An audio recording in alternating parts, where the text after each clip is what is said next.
So business taxes, if we decrease business taxes, what's going to happen to the supply curve? Right? Yeah. Go up. No, it'll go right. It'll go right. Say right and like this one is down and to the right instead of up and to the right to increase. I was thinking up and to the left. Oh, you were thinking up and to the left if they decrease business taxes? If taxes are lowered, that means businesses will produce more. Right. Which means supply will become I greater. guess I'm just confused about what that looks like on the graph. I get what difference it makes. Think of going away from the origin. That's what The we- further out here Okay. is growing. Here is you're going closer to. Okay. So That makes sense. yeah. That's what kind of hosed me over on the last test. Is like Oh really? I understood most of the concepts, but like You didn't know how to shift it. figuring Like, out what it looks like on the graph. That's Uh-huh. what got me. Yeah, dang. Let's do that. Yeah, that's how you. Further away from the origin you get is growing. That means Okay. it's growing. Okay, so let's say we had to change a technology that we can produce faster. What's that going to shift it right? It's going to shift it down and to the right. What's an input price? Input price. So like, say we make pizza, and cheese is cheaper. Okay. So what's happening with what's going to happen to the supply? It'll go right because more people produce at another rate. Yeah, because it's cheaper, right? So our marginal costs are decreasing, our marginal revenue is increasing, our profits are increasing because costs. So we're gonna shift it. We're gonna produce more. So anytime,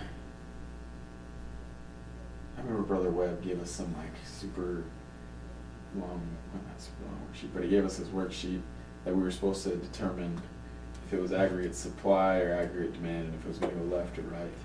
And basically what I gathered, he never said this, but what I gathered, maybe I'm wrong, was anytime we're dealing with supply, we're dealing with business. Anytime it's demand, we're dealing with the consumer. Yep.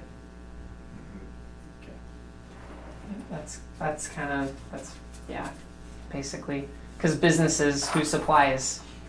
Do consumers supply anything? No, we only buy, we demand. Same thing with supply and demand. Like businesses supply, consumers demand. The only difference here is it's aggregate. It's over the whole economy. It's not just like one pizza market or one market for cars. It's over everything.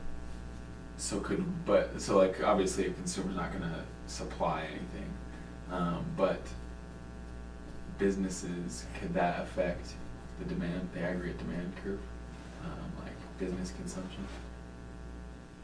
Like investing? And yeah, investing would affect aggregate demand.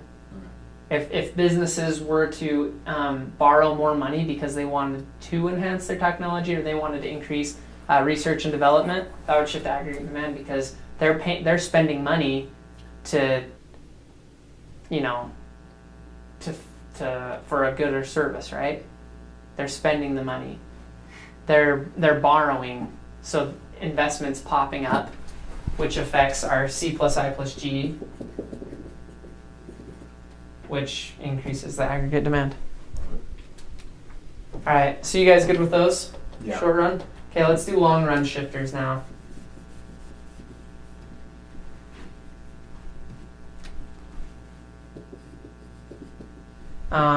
This is like, I don't know how to word them. Do you have them on your notes? One is like finding a new resource, so new resources. I don't know how to better word that. Right. Yeah, read them to me so that You they're said short run? no long run. We're looking at long run shifters. Keep scrolling. So I remember amount of capital will be a long run shift. And supply shocks / gains, I don't know how to, what does it say in there? Because that'll, That might be a different, I'm looking at, we'll do supply here we go. gains. I was gonna do Long supply. run economic growth.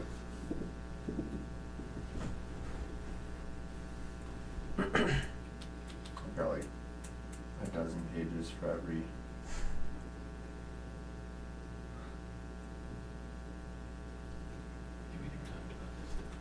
you didn't? Okay, well, are you going to, like, I don't think or have so. you passed it? It's not anywhere in the textbook Oh, either. really? Maybe Brother Webb doesn't require it. We talked about it when I took it. I didn't take it from Brother Webb though. Brother Webb is a really good teacher though. There's I'm just gonna put supply gains or / shocks. And there it seems like there's one more, but I can't remember what the last one was. Long run aggregate supply shifters. Mm-hmm. Okay, so I've got technology, levels of labor, levels of capita, That's right. Levels of capital. capital. Mm-hmm. Yeah, levels of labor, that was the other one I was thinking. Technology kind of goes into,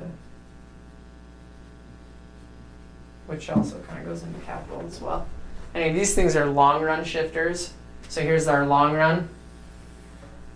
It'll shift our long run right or left. So like if there's like, let's say we used up all our oil, it would shift it to the left. Let's say we found a new oil reserve, like a big oil, massive oil reserve, it would shift it to the right. Let's say that there's like the internet is a great example of a long run aggregate supply shifter. So the aggregate And it Aggregate is supply. technology. I thought aggregate supply was horizontal. No, that's when it's perfect. You're thinking of it. It's never perfectly horizontal. You're talking Aggregate about demand. aggregate supply. Aggregate supply is always vertical. Yeah, so is the long run aggregate demand the one that's horizontal?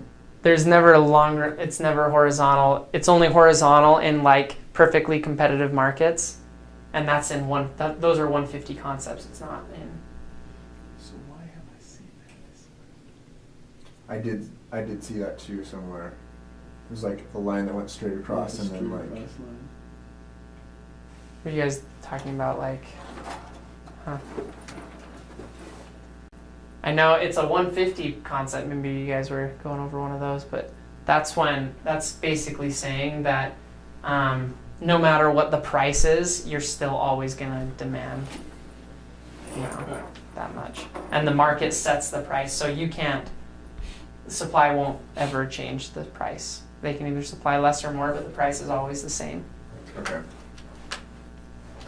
Anyway. All right. So amounts of capital, it's gonna shift it to the right. Amounts of capital. So if we invest in like more pizza chains or more food stands, There's gonna be that's more. not capital.